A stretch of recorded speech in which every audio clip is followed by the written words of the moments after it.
Today marks a monumental day in the life of this podcast.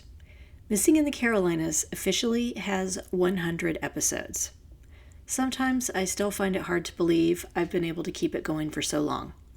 Yes, I've changed up the format a few times and taken a few hiatuses, but I'm very proud of myself in that I've continued to write and produce these shows. Here's something you might not know about me. I enjoy creating things, but have trouble following through to completion. For example, I've written a book for preteens, completed 2 different young adult novels, and written a suspense thriller. I have a new idea for a time loop novel that I'm holding myself back from drafting this summer because I would like to focus on sharing some of the stories from this podcast in a book form. I have not published any of these books I mentioned or followed through on my search for a literary agent, as much as I'd love to become a full-time novelist. My latest book is about a podcaster trying to solve the disappearance of her sister, and I'm happy with the way it turned out. So I am actively seeking out a literary agent, which, if you've ever tried to do that, you know that it is a complicated and time-consuming process. When I was researching content for a digital course I created on podcasting, I learned that there are currently 3 to 4 million podcasts in existence, and 44% of those have less than 3 episodes. I don't have to tell you how saturated the marketplace is, especially in the true crime genre. So for me to have followed through and continued to produce Missing in the Carolinas, even with all the fears, doubts, imposter syndrome, and my freelance writing and editing workload, is a huge accomplishment in itself. I started this podcast in the guest bedroom of our home, and I still produce it with bare bones equipment like GarageBand and a Yeti microphone.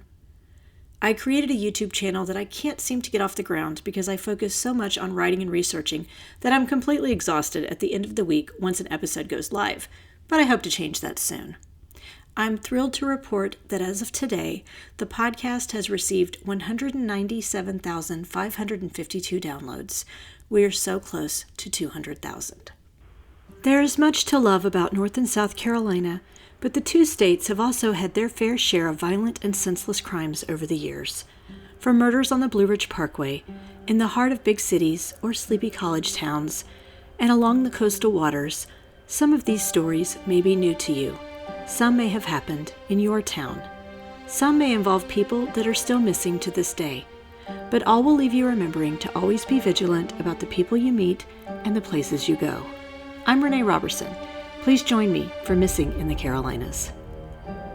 Episode 100, Conversations with Podcast Guests from Missing in the Carolinas. Before we get started today, I wanted to share information about my digital course on podcasting in case you're interested in starting your own. During this pre-recorded webinar, you will learn the benefits of creating your own podcast, materials you need to get started, how to develop content that will keep listeners coming back for more, and ways your podcast can create supplemental income. I'll share examples of different types of podcasts, how to decide on a format, ways to handle the technology necessary for creating a podcast, how to develop your first few episodes, promotion and monetization ideas, and ways you can repurpose your podcast content. All written materials and resources are provided by me. I'll also give you a handout with information discussed in the webinar, along with suggestions for a few different types of podcasts to explore. Best of all, this webinar only costs $30. You can find it by going to wow-womenonwriting.com and clicking on the Classroom tab. I'll also post a link in the show notes. And now, let's get started with today's show. Here is a recent 5-star review a listener named Younger CEO left on Apple Podcasts. Excellent regional true crime podcast by someone intimately familiar and invested in the cases. Variety of cases covered means you get lots of different topics, and it never gets cookie cutter or stagnant. Cannot recommend more highly. I'm also appreciative of every listener email or DM I get with suggestions for cases and words of encouragement. I recently received a message from a woman who used to live in North Carolina but has since moved out of state. She began listening to the podcast when she was on long drives back home to help care for her parents. She told me, I like your mixture of true crime with stories of missing folks. I also like that you pick topics where people can find themselves easily victimized, such as the episodes on cyber safety and the one on abusive relationships. The resources that you provide for your listeners on these topics are very helpful for people who may be experiencing similar situations or circumstances. I look at listener feedback and I take it to heart. More than anything, I do see this podcast as a way to help spread awareness and provide tips to the public wherever I can, so that message really touched me. One of my favorite things about podcasting and writing true crime is all the wonderful people I've connected with, from genealogists to historians to other writers. Today I wanted to share some of the conversations I've had with others since the show launched in March of 2020. I pulled snippets from different interviews and hope that you will also enjoy revisiting these talks with people I have been honored to feature on Missing in the Carolinas. I do want to mention that most of these interviews were done via Zoom, as I'm still trying to figure out the best way to get the most high-quality remote interviews, so occasionally you'll hear pauses or breaks in the audio due to that as part of the recording process. First, we'll start off with author Stacey Hawks. I interviewed her on episode 33, An Unsolved Murder in Allegheny, North Carolina. Stacey embarked on a research project about a 1937 cold case involving 16-year-old Elva Brannick that hadn't been written about in the media since 1981. She eventually turned that research project into a historical fiction novel about the case. Well, I was in high school and my grandmother was showing me her scrapbook that she kept, and she kept a lot of different things in this scrapbook over the years, articles, newspaper clippings, that sort of thing. And this article just sort of stood out to me, and she was kind of explaining to me the story and what had happened. And apparently no one had picked up the case since 1981 in the newspapers. And so then when I graduated college and I came back home, I had somehow ended up with this scrapbook in my collection and was going back through, and there's that story again. And I just thought, hey, this would make a great research project. Exactly. Can you give us a little bit of background on Elva and her family? Sure. So Elva Brannick was 17 years old and had been described as by the local and even national newspapers as a tall brunette beauty. She was. There's a photo of Elva in the book, and you'll see it. I mean, she was a very beautiful young woman. She was the daughter of a farmer, and there were lots of farms in Allegheny during that time. Her mother was a stay-at-home caretaker for the children, of which Elva was their eighth, so she was like their last child. Her older sister, Nora Brannick, married and moved to Grayson County, per the article written by Terry Martin of the Winston-Salem Journal in 1981. And her sister's murder really impacted her life. But Ethel was also really close to Elva, and she's featured in the photo that everyone sees in the book. And actually, she ended up fostering 27 children over the years with her husband. So it's really interesting to dive into the family history and their genealogy too. I did want to segue into that for a second since you mentioned it. So you work as a genealogist, right? Yes, I'm a people hunter, is what I say. Oh, that's so fascinating. But I guess it can probably send you down some rabbit holes unnecessarily. Yeah. It certainly can. It can be addicting, and you can find something, you say, oh, look at this. This is so neat. And it'll lead you down some crazy path. And the next thing you know, you've built out a whole other section of the tree. But yeah, it's always fun to dive into stuff like that. And being able to incorporate the genealogy work with the history work and the research is really important too. I think it is. Yeah, and that's what I wanted to ask you about next was, what was the research process like for this book?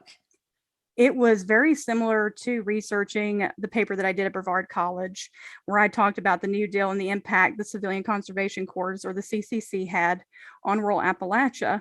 So I started with what I knew and the books that I was already familiar with, and had worked my way up to some other primary documents like birth certificates, death certificates, collecting names and information to reach out to people for interviews. There is an interview in the book. It required a lot of nights, weekends, holidays, spare moments, just anytime I had it all, I was thinking about this book or writing about this book or doing up little sketches for it. Our local newspaper has been great about preserving our newspapers too, from 1920 forward in their archives. So I spent a lot of time there. I'm sure they were wondering, like, what are you doing coming in on weekends and on holidays and things like that. Just any time off I had, I was either there at the Register of Deeds office or our courthouse. Yeah, I have lived in North Carolina since 1988, I believe, and I have never learned about this history of the Blue Ridge Parkway. So I wanted to see if you could tell us a little bit, since you did such an extensive research project on it, um, as part of the New Deal that was going on at the time. What did you learn that maybe a lot of us don't know? So Allegheny is home to Senator Robert Doughton, or Representative Robert Doughton, and he was actually the father of the Blue Ridge Parkway. That's what we call him. And Section 2B was started near Sparta, and that's our section of the parkway. So it goes pretty much from the beginning almost down to Wilkesboro, that kind of area. So that's sort of the area that I'm talking about, and the area that I was really interested in when I did my research. It's just it's a huge project. Many people have written about it over the years. Everybody from Conrad Rith to, I'm trying to think of her name. Margaret Mitchell. Oh no, it's not it. Let's see. I was trying to think. Ann Wisnett. Ann Wisnett. There she is. Ann Wisnett. Okay. Yeah, Ann Wisnett. She wrote a Super Scenic Motorway, and that was one of the books that I had to read for my projects. But I mean, it is a huge area to just to explore, and just a huge topic to dive into. But Allegheny County was part of Ashe County in 1859 too. So I had to look at Ashe and all these other different counties that were surrounding us and see how they kind of pieced together with the parkway. How long did you spend researching the case before you kind of figured out how you would architect the structure of the book? Oh gosh, I think I dove in probably, I want to say that I dove in to the research first, the research aspect of it, and just started looking at newspaper clippings and just seeing what I could find. It was probably a good 6 months into researching, and gosh, I could spend all day researching, I think, once I get onto something that I'm really interested in.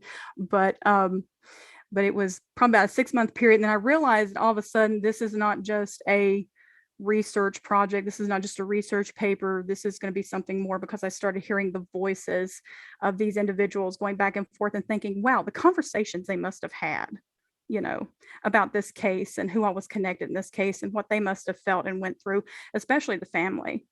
So that's kind of that's kind of where it ended pretty much. As far as a research project, was about 6 months in, and then it became a book. Another great conversation I had was with Dr. Benjamin Gilmer, who wrote the book The Other Dr. Gilmer, Two Men, a Murder, and an Unlikely Fight for Justice. Here's the short synopsis of the book. Fresh out of medical residency, Dr. Benjamin Gilmer joined a rural North Carolina clinic, only to find that its previous doctor shared his last name. Dr. Vince Gilmer was loved and respected by the community, right up until he strangled his ailing father and then returned to the clinic for a regular week of work. Vince's eventual arrest for murder shocked his patients.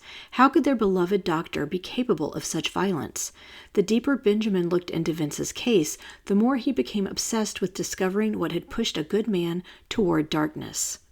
Here are two excerpts of my discussion with Dr. Gilmer, where I learned a lot about the prevalence of inmates with mental illness in our country's prison system. When did you first start suspecting that Dr. Vince had an undiagnosed illness that may have led to his actions on June 28, 2004, the night Dalton Gilmer was murdered? It took a while before I started to realize that something wasn't right. My preconception and bias was that he'd killed his father. And so that was all I knew. And when I took the job, I didn't do any exploration to discover more about him. But I learned from his patients, our shared patients, that he was a really good man, and he was an excellent doctor, and they wanted me to be more like him. And so it was kind of an awkward time to begin a career and walking the footsteps of a presumed murderer. But I learned from them that stories about who he was as a person, and they were all good stories. He was the kind of doctor that would do everything for his community. He accepted vegetables for payment. And so it didn't make sense that he would just go and kill his father. And so I started asking more questions, digging in a little bit deeper, listening more intently to their stories. And they made me more curious about who he was. And over time, the stories became a more complex collage of images about his persona. And eventually that led me to form a number of different hypotheses about what happened to him, why his brain had unraveled.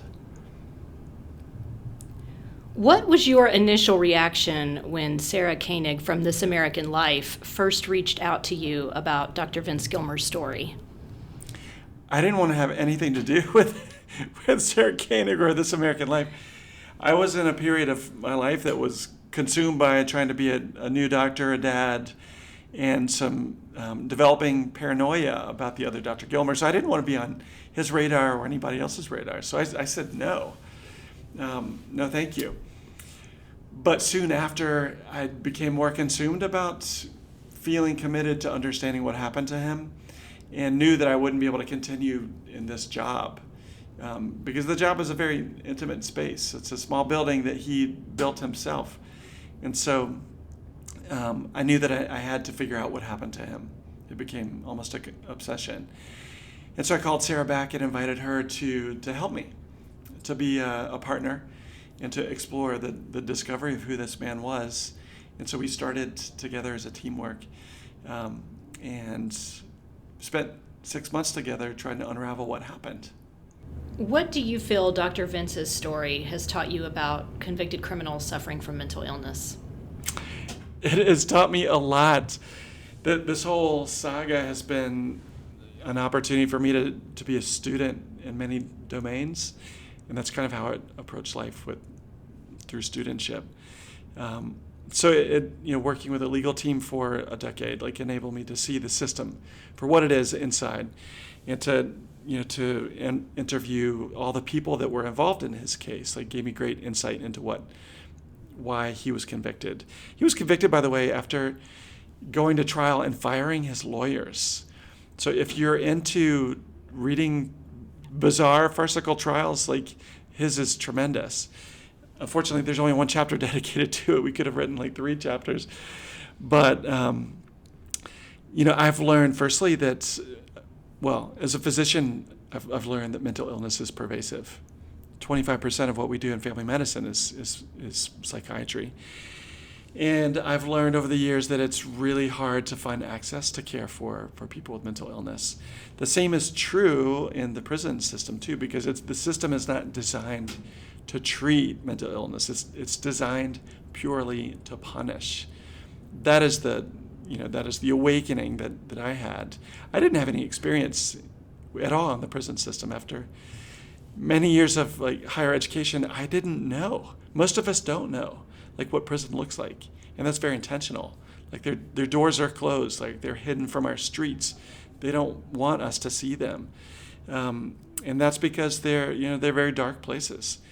And so I learned tremendously, by seeing the prison on the inside, by realizing the paucity of rehabilitation services, treatment, etc. The prison where Vince has been over the last number of years is Virginia's mental health centric prison. It's the prison where they send their prisoners if they have more identified severe mental illness.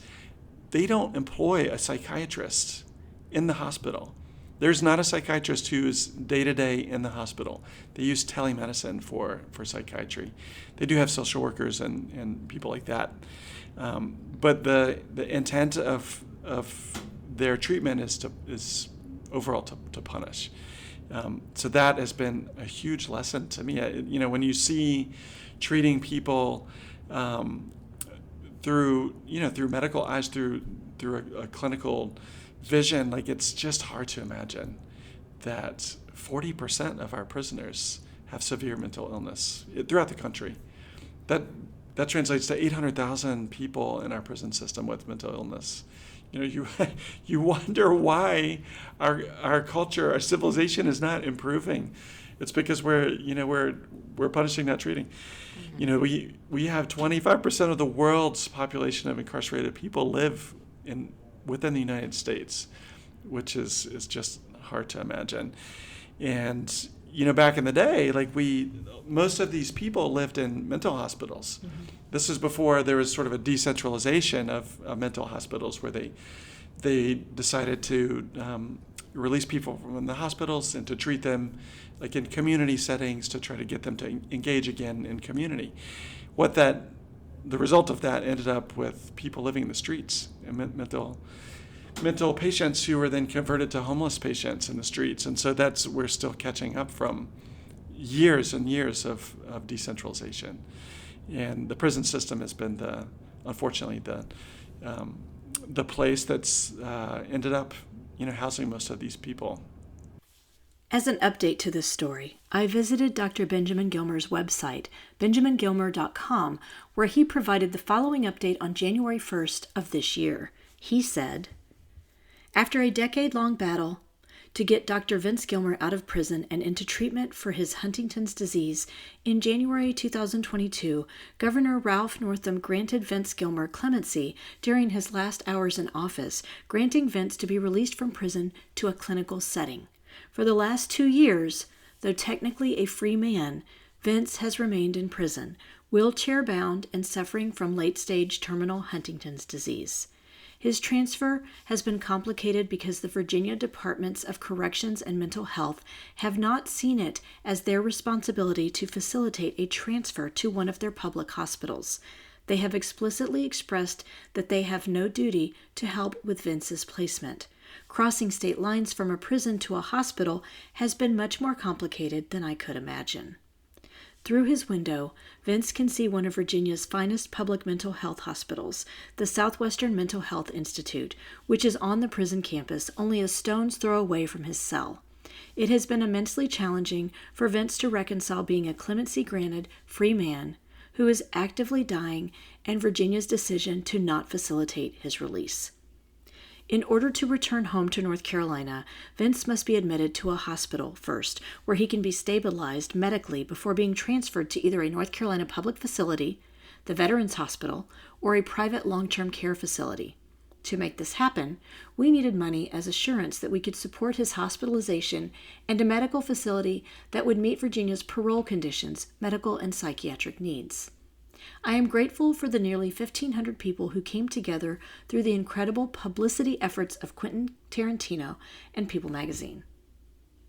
Our GoFundMe campaign has raised over $100,000, which has been essential to opening doors for Vince. I approached many hospitals and clinics throughout North Carolina as the Virginia mental health system refused to assist in getting Vince across the parking lot.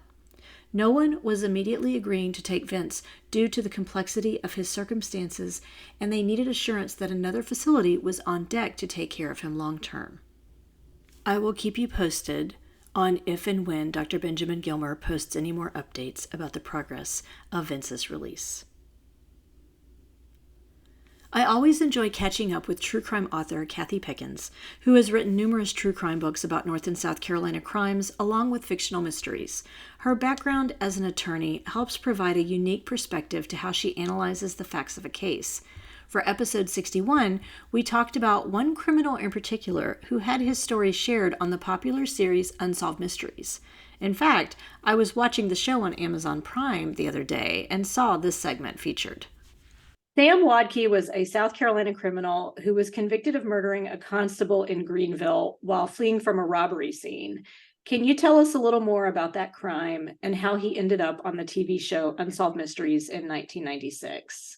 Well, Sam was just basically a criminal. That's what he did. He robbed people, that sort of stuff, kind of low-level stuff, no murders or anything. But he and his friend, Mr. Corvette, had decided to drive up to Greenville and rob the store the night before Thanksgiving. Everybody was in there buying their Thanksgiving goodies and all. But as they were leaving the scene, they ran into a sheriff's deputy and a constable and fired and killed the constable. The interesting thing to me was that Whitekey had brought his son. And the son found out, he was a teenager, the son found out what they were doing, and he just stayed in the car. I'm not going inside the Family Mart while y'all are in there robbing it. And one of the women in the store was a well-known reporter for the Greenville news station who happened to be there that night. She's been on there for decades. But Whitekey wouldn't have been famous for that. He was famous for, after quite a lot of trying, many years of trying to escape from the Kirkland Correctional Institution in Columbia, he and a buddy finally found their way out, and it was really quite extraordinary. I mean, it meant going into the tunnels underground down through a manhole and sawing their way through those thick mesh gates, metal mesh gates, and getting through a metal door and talking the other inmates who were down there into letting them, leave without bothering them, and jumping in the truck and leaving. Well, his buddy was caught pretty quick, but Sam was on the run for a while and ended up on America's Most Wanted, Unsolved Mysteries, which we all love. And someone saw him and recognized him as somebody that she had known on a work site in Louisiana. He really hadn't done anything to change his looks. He had flowing locks and a big, lavish mustache, and just he was himself. And he ended up being arrested as a result of his less than 15 minutes of fame on Unsolved Mysteries. So yeah, and I thought it was interesting because again, his son hadn't wanted to testify against him. He did everything he could not to, but he just did not exercise good judgment in the choices that he made for himself or his family. But he did get to make it onto national television. From what I could tell from reading the segment in your book about him, he was quite a character. Yes, really yes. Some of the quotes he had. And on the stand, I mean, the guy said, "Well, why didn't you just get out and surrender?" And he said, "If I'd have stopped that car and got out then, I'd have looked like Swiss cheese, buddy. Come on." I mean, he's telling the prosecutor, just like that. And he always was good for a quote. His buddy Corvette was he kept talking his way out of, longer sentences, cutting deals and stuff for himself, and then just getting out early and going back and doing the same thing again. He died in a gunfight in Charleston while trying to rob an elderly couple, and Waukee died in jail. But you got to give him kudos for color. I became acquainted with a local historian in my area, Chris Stonestreet, when I interviewed him for a magazine article I was writing a few years ago. I was excited to chat with him on the podcast on episode 70 about his research on what is considered the oldest unsolved murder in Mooresville, North Carolina. Here's a segment from our discussion. Yes, this is in 1937, January. Lou Cree was a recent graduate. Just 20 years old. She had just gotten married to Herman Westmoreland, who worked here in the mill section. And on a January night, dark and stormy night, quite literally very cold, she goes missing. And the next morning, certain things happen. And the big question is what happened? The case is strange. It's sort of like, I guess you might say, Arnold County's versions of the biggest clue case there is, in my view. So where was her body discovered again? Okay, what happened was, well, let me give sort of the time frame here. Her husband, Herman, worked in town, and they actually lived outside of town towards Shinville, which is just outside of Mooresville. And we're still with sort of the township area. And what happened is she had married Herman just months before, like I said, and she was actually living with Herman's father and younger brother, who was 17. They had also two siblings that were young girls, I believe 7 and 9, and she was brought in ostensibly to help take care of the girls. The mother had died just a few years before. I think it was cancer. I'd have to double check. And Herman would come here and work during the week and would go home on the weekends, usually, or during the week, but he'd stay here in town. They had sort of like a room that they could stay in. And the night that he was, that this happened, it was a very bad rainy night, stormy, and he stayed. And of course, back then you had T models and A models that couldn't, a lot of the roads around here were not paved. A lot of people, forget that we had the luxury of paved roads. There were very few paved roads at the time. And the next morning, the father and the two daughters, and this is the strange part, the timeline on this is what those of us that looked at this case are looking at. The father and the two daughters ended up at Lou Cree's mother and father's house rather early, like 7, and they're like, we can't find her. Her bed has not been slipping. We're worried about her. And what happens is there's a search. And a good friend of mine, Jeff Wright, who teaches with me, his great grandfather, John Robert Lee McNeely, suggested looking in the well. And most properties here had wells. And strangely enough, years before, not that many years before, a murder happened, and there's no mystery. We know what happened with this murder, but the murder threw the body of this guy down a well, and he said, have you checked the well, which is 50 feet from the house on the property? And sure enough, they had one of the workers there on the farm, this is a farm area, said that the animals weren't drinking the water. So they lower I can't imagine the horror this will be. They lower this little boy down the well, holding onto a rope, and he screams, and they see the 1 foot sticking up, and of course they bring him up. They go down and bring the body up. So she was discovered in the well probably about 3 or 4 hours after that she was reported that morning missing. And the position of the body was strange. The fact that she was dressed in silk pajamas. She had patent leather shoes, nice shoes. One was off. It looked like, put it this way, it looked like someone had dressed her. And the fact that there was when they did the coroner's commission later, they didn't find any water in the lungs, but they did find an impression on the back of her skull in the shape of a blunt force trauma of a triangle. And that's the position of the body at the time when they pulled it out. And, like I said, it's just, okay, A, it wasn't a suicide. We knew that for a fact. And B, what's strange is the 2 young daughters that she was taking care of were sleeping downstairs in the kitchen, and to get outside, she would have had to go through the kitchen. So what's going on here? There were tracks. They did find tracks where she had stood for a while, like under the awning of the where her window was, but then ran off. Like you can see the tracks sort of getting wider from what the report said, but there were no secondary tracks. So it's crazy. The dogs there did not bark.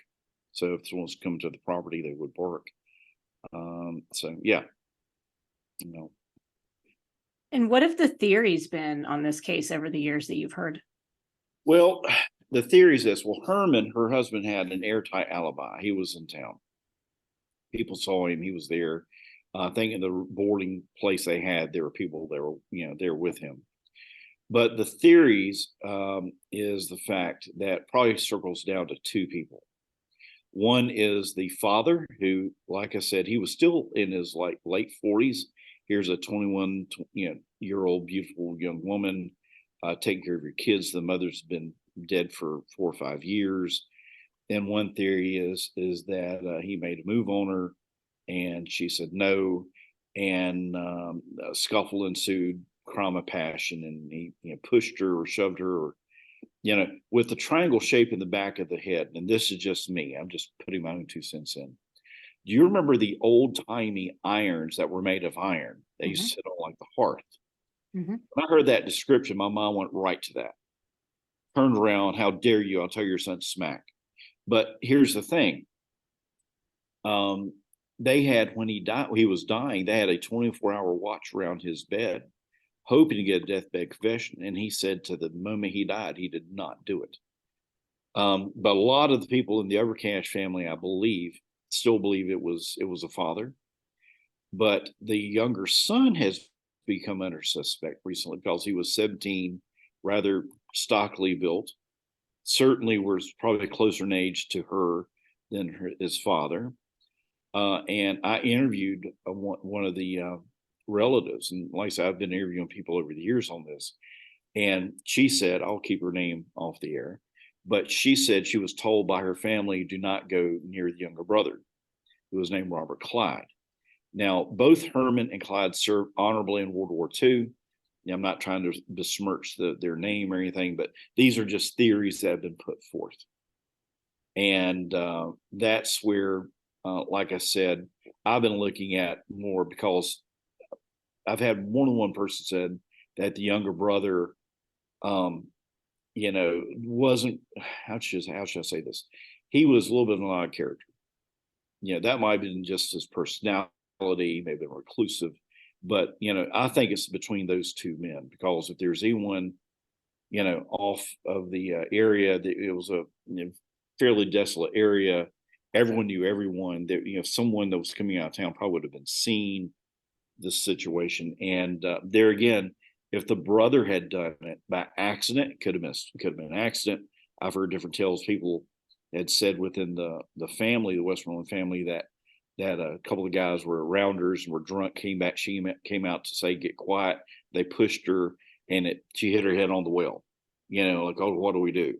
So there's all these different theories, but like I said, that's been focused on those two. And the father could have died saying it was not me, and been trying to cover for his son.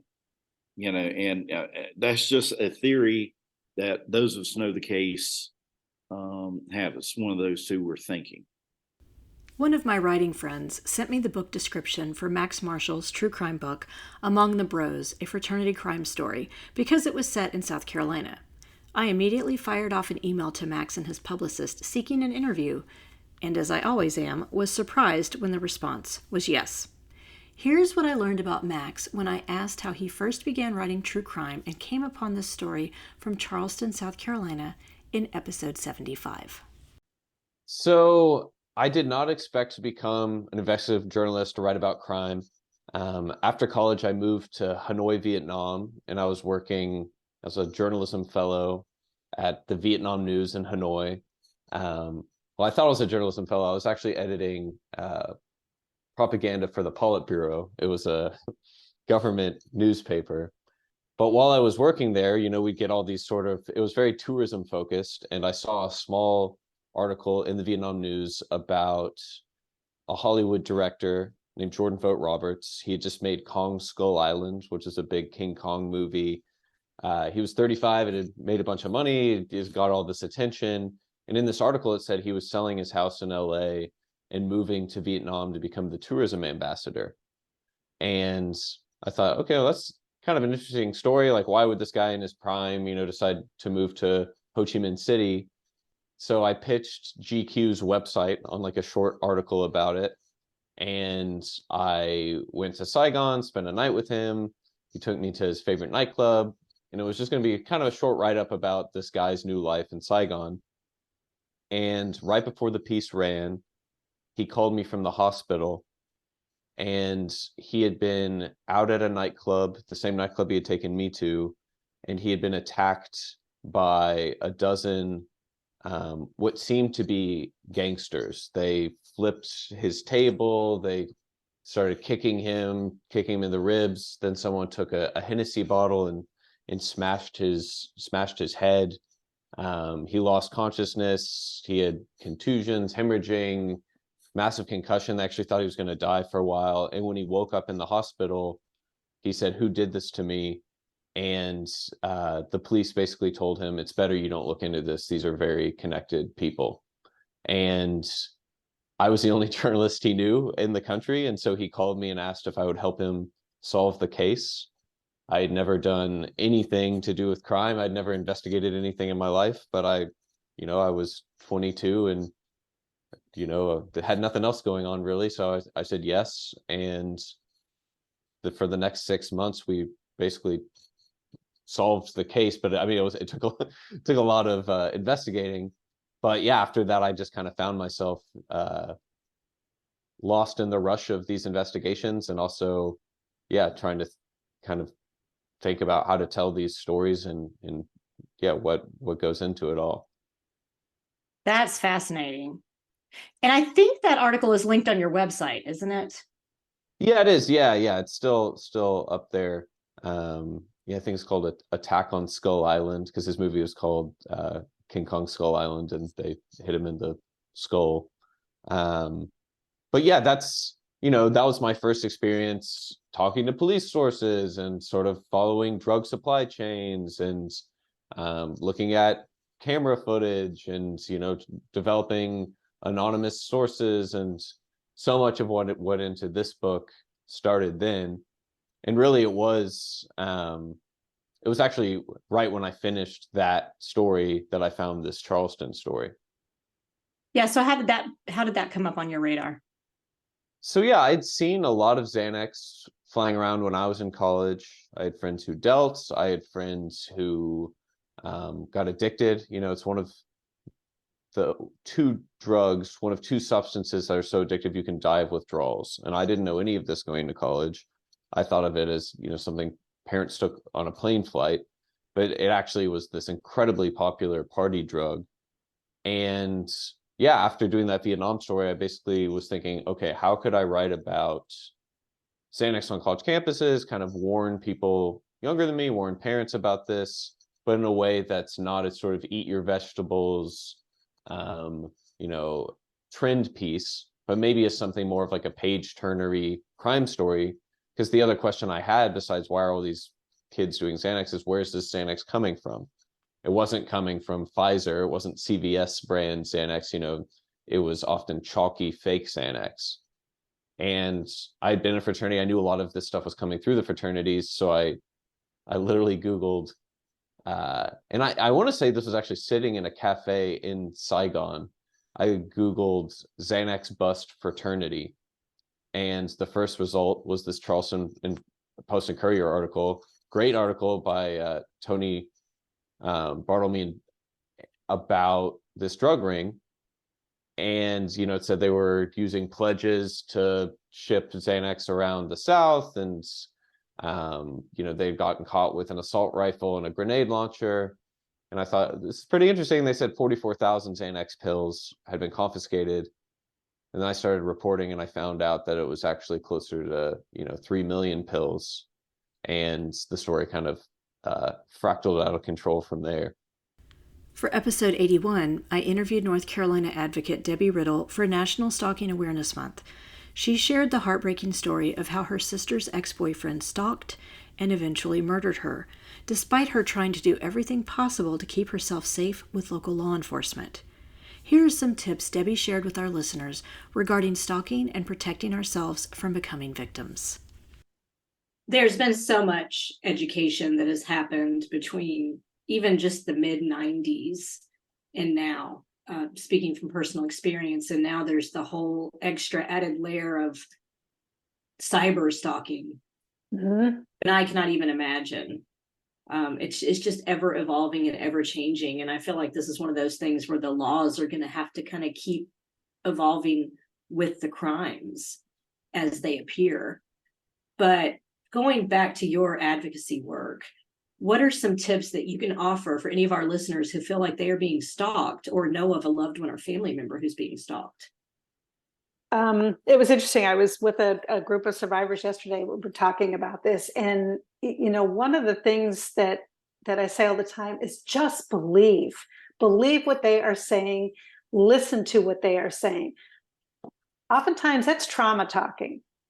So what they're saying, it might not really make sense to you, but it is pretty clear what's going on in their life. And they might not come out and say, I am terrified that I am being stalked. They might say, well, I'm feeling a little bit uneasy about this person that I started a relationship with, so just listen and be compassionate, stay away from that victim blaming. Like, what did you do to make them do that to you? I mean, it's not the way to go with a victim.